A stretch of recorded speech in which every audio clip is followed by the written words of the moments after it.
ako na experience ng una nga daw kabuday sa kuryente nga gaano balalayo sa amo ng poste.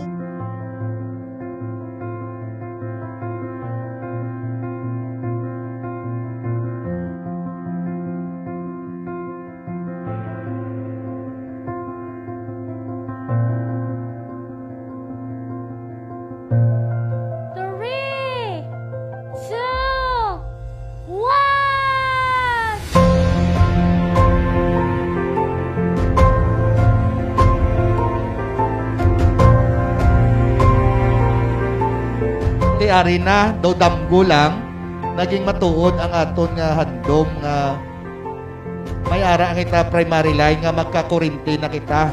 Ang ini nga mga proyekto no sang MOR sang syudad sang Iloilo nagapakita sang very strong partnership sang private and public sector.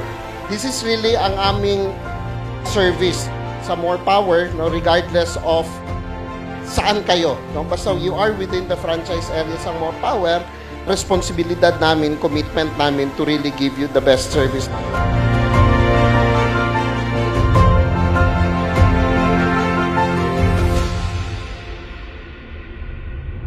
Ang among pumuluyo gapasalamat man sa natigayon ini nga projects nga dugay na namong na propose kag subong natigayon gid ni More Power. Thank you very much.